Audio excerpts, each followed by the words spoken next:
I came across a Facebook group for new boudoir photographers trying to get into the field. You think it's worth hiring one to save a few dollars for a surprise anniversary gift. So this is something that I'm kind of always have been against. I think there's little upside and more downside to this. But, this really boils down to a lot of human nature and how poorly people are programmed to shop. And this is the reason why you cannot even buy any real ice cream like in a grocery store anymore. And like, what the hell are you talking about? Well, people are so hooked on finding something less than whatever it is that they want.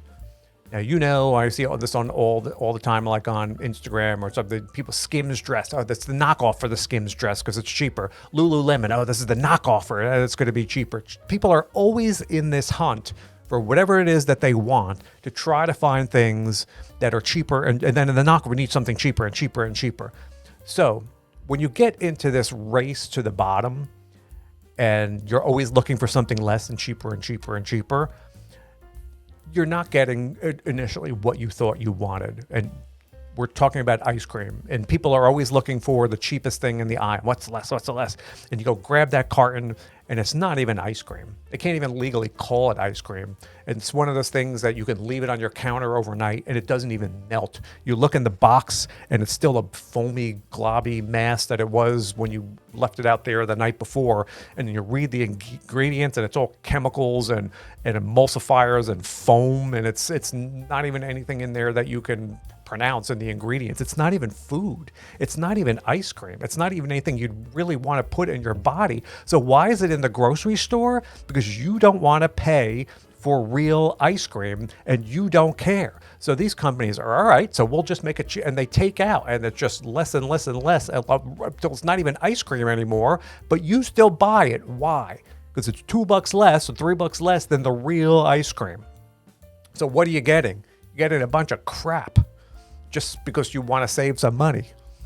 So this is very similar to that situation. Rolling back to the original question. Boy, I'm on a rant here. You think I'd be drinking something stronger than water. But new boudoir photographers are a real risk. As we talk, right? It's not an easy thing to do. Odds are someone in a newbie group of photographers, especially if it's for a wedding, you really want to gamble your wedding gift like on the lowest bidder to, is that really how you shop for everything else for your wedding? Or did you take a lot of time and pick out the best venue and the best caterers and best bands or whatever?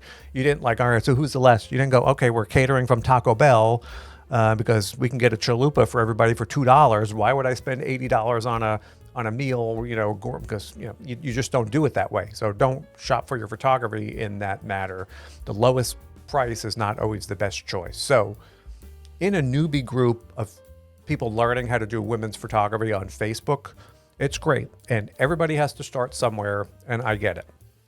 But just because someone dangles a free, or we'll get to this in a moment, or low price, do your whole thing for $30, you're probably not in physical danger, but in terms of experience and what you're going to get, it's not going to be good.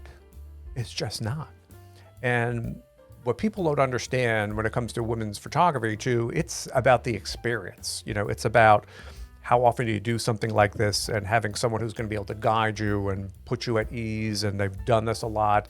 And with photography too, it's not something that, you grab a camera and suddenly you call yourself a pro photographer, which is what a lot of people do. Now, as I always talk about, you would never pick up a golf club, never having golfed before, and suddenly call yourself a pro golfer, would you? No, that's crazy. Well, I bought the most expensive golf club in the store. Doesn't that mean I'm automatically a pro golfer? No. Why? Because it takes a long time to learn, years and years to practice a golf to become good at it. So likewise, photography is very similar, like any kind of skill like that. It takes a long time for someone really to not just learn the technical part of photography, but how to pose with women and work for women and put people at ease. And the whole process is really involved and takes a long time. There's not a lot of people who do it really, really well. So when you're looking in that group, and I don't know anybody in that group, and again, everybody has to start somewhere, and I'm not casting aspersions on anybody, but probably don't want to go picking from a newbie Facebook group, to your life's memories from, or for your wedding or your anniversary gift. Save up, do it the right way, go to someone in your area who's experienced, and you could chat with them and they have a history of work, and you could see and go, ooh, I really like those pictures. That's what I want to do. And it's not going to be, the $2.99 store brand of ice cream. It's just not. It's just not how it works. Because what are you getting? You're getting chemicals. You're getting crap. What do you think you're going to get from a $30 Facebook newbie photographer? Nothing. It's not going to be good. So why would you be tempted? Just don't do it. Just save up, do it the right way, enjoy the experience. And the whole point is to get some lasting memories that you can look back on and go, boy, I remember that time. I remember that day. That was a great experience. I love these pictures. Whenever I look at them, I feel great about myself. And, it's a lot more than just, the low price is just one part of the overall cost. And usually it's not worth the gamble, like in a newbie group where, oh, my coworker's friend just started a boudoir business and I'm going to let her do my wedding album. Don't do it. As tempting as it is, don't shop that way. Just don't do it. Good question. Thanks for sending that in tonight.